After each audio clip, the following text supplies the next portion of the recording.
بزدل نہیں ہوتا، ہر انسان بزدل نہیں ہوتا، اور بلا وجہ ٹکراؤ کی پالیسی بنا لینا یہ بھی سیانے لوگوں کا کام نہیں۔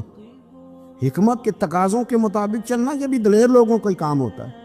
حضرت مولا علی کہنے لگے صبح لے کے چلوں گا پر حالات ٹھیک نہیں، شرارتی لوگ ہر جگہ ہوتے ہیں، اگر کوئی شرارتیوں کا ٹولہ ملا نا جو کھڑا ہوگا جاسوسی کرنے کے لیے کہ حضور کی طرف کون کون جا رہا ہے، تو میں نیچے جھکوں گا جوتے کا تسمہ ٹھیک کرنے کے لیے، لیکن آپ نے نہیں کھڑے ہونا، آپ نے چلتے رہنا ہے تاکہ کسی کو شک نہ ہو۔ کہتے اس ترتیب سے حضرت علی مجھے لے کے گئے، میں حضور کی بارگاہ میں پہنچا۔ مولا علی کہتے ہیں بڑے بڑے لوگ سوال کرتے تھے پر یہ شروع سے سلیم الطبع تھے، مجھے کہہ لینے دینا، جنہوں نے ماننا ہوتا ہے وہ لمبے سوال کرتے ہی نہیں، مان جو لیا تو لمبے سوالوں کی ضرورت ہی کوئی نہیں۔ کہتے ہیں لوگ بڑے بڑے سوال کرتے تھے پر ابو ذر نے 2-3 باتیں پوچھی اور آگے جا کے کہنے لگے حضور ہاتھ بڑھائیں مجھے کلمہ پڑھائیں۔ نبی پاک صلی اللہ علیہ وسلم نے کلمہ پڑھایا، فرمایا باہر جا کے نا ابھی ذکر کرنا کہ تم مسلمان ہو گیا، یہ ماریں گے۔ عرض کی حضور انہیں مارنے دے، میں آیا بھی مار کھا نہیں ہے، انہیں مارنے دے نا۔ پڑا فلک کو کبھی دل جلوں سے کام نہیں، دار دل بھی لکھا تھا، پڑا فلک کو کبھی دل جلوں سے کام نہیں، اور جلا کے راکھ نہ کر دوں تو داغ نام نہیں۔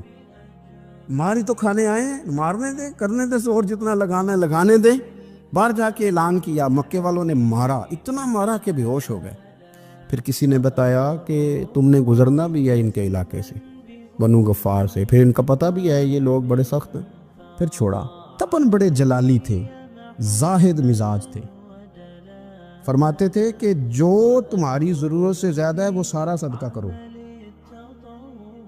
کنز کے معاملے میں ان کا رویہ یہ تھا، صرف حضرت صدیق اکبر کو کچھ نہیں کہا انہوں نے، باقی حضرت عمر جیسے آدمی کو بھی کھڑا کر کے کہہ لیتے تھے یہ مال کیوں رکھا ہوا ہے خزانے میں، بانٹتے کیوں نہیں سارا۔ اور جناب عثمان غنی رضی اللہ تعالیٰ عنہ کے ساتھ تو باقاعدہ کئی دفعہ اس موضوع پر گفتگو کی۔ وہ کہتے تھے کہ جب اللہ کہتے ہیں قرآن میں کہ مال دولت جمع نہیں کرنی، تو وہ جو لوگ تھے وہ بھی بڑی شانوں والے تھے، وہ کہتے تھے کہ اللہ نے جب زکوٰۃ فرض کی تو مال جمع ہوتا ہے تو زکوٰۃ فرض ہوتی ہے نا، یا فطرانے کا کہا تو مال ہوتا ہے تو فطرانہ آتا ہے نا۔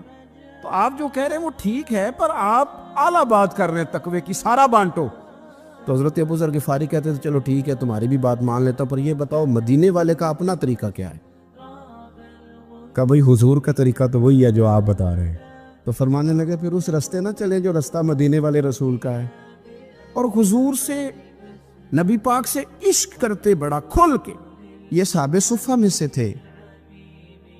کلمے پڑھنے کے بعد چونکہ طبیعت جلالی تھی تو حضور نے بھیج دیا، فرمایا واپس جاؤ اپنے قبیلے میں تبلیغ کرو۔ واپس گئے۔